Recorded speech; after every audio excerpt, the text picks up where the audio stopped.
But I can't even imagine being black and seeing that flag flying. I can't imagine what that must do to you and how it must make you feel. My brother recently, a few years ago, married a woman, and she's black. And I can't imagine what she must think when she comes to visit me and she sees that flag flying. And I'm embarrassed. And I'm embarrassed that I live in a county that has that flag flying off the highway. The problem is that people don't know that that's not something on county land. They don't know that it's on private property. And I just think that as a board and as a county, we should take a stance and say that's not what's welcome here. I don't understand why you can't pass an ordinance that says on private property, you know, your flag stays at 30 feet or something like that. They have the right to fly it. They do. They have a right to be hateful. But at the same time, I have a right to feel safe. I think my family should feel safe. I think my neighbors should feel safe and not intimidated. And they shouldn't have to see that every time they drive on the highway. And it brings to mind lyrics to a song that I like. A song that we had on our program at our wedding. And the lyrics are, the ink is black, the page is white. Together we learn to read and write. A child is black, a child is white. Together we grow to see the light. And I want to know, by what your actions are towards this flag, if you've seen the light tonight. I'm 52 years old. I've been in this county my entire life.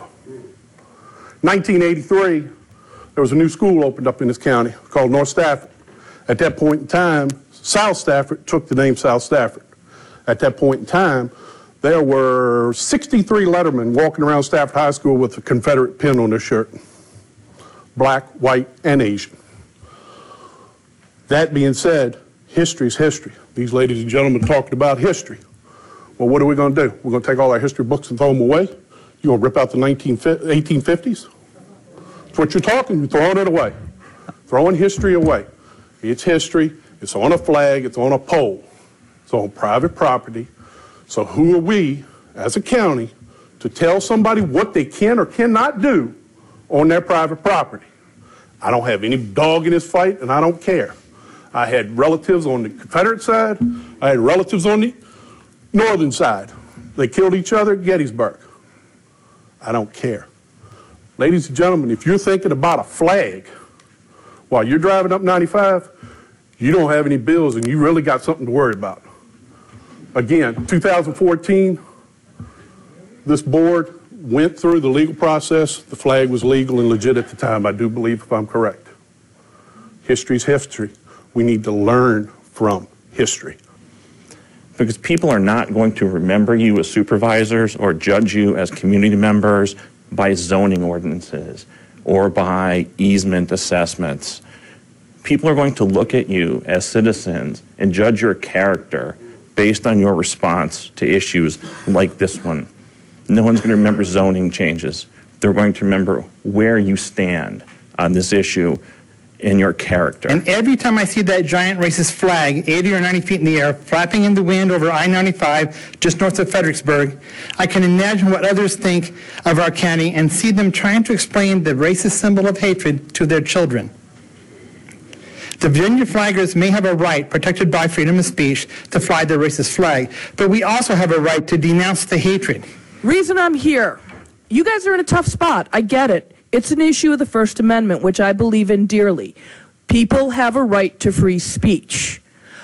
The person who is flying the Confederate rag is speaking for the entire area of Fredericksburg, and I will not have it. I want you to shout back at the top of your lungs that this flag does not represent who we are. For the traveler coming down I-95, they don't know it's on private property, and they don't care. They see that flag and they drive on down the road because up north, where I grew up, that flag is a symbol of hatred. You're told not to trick or treat. They're flying that flag because there are racists in there. Don't take your black friends there because they're going to get hurt. That's what we see in that flag up north. Maybe down here you don't see it because you grew up with it. It's a symbol of hate. You all know that. It's an issue of free speech, and you all know that.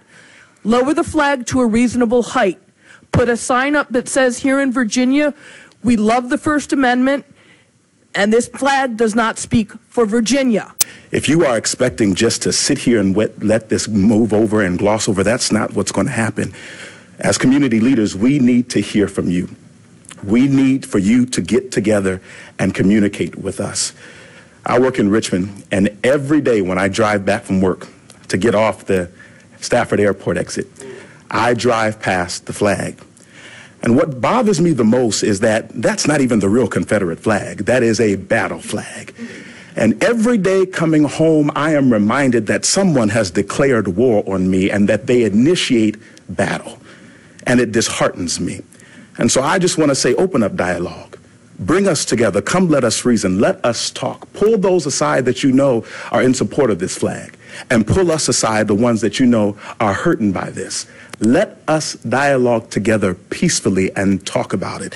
Because the only way to move forward is that we can come and see eye to eye and press forward.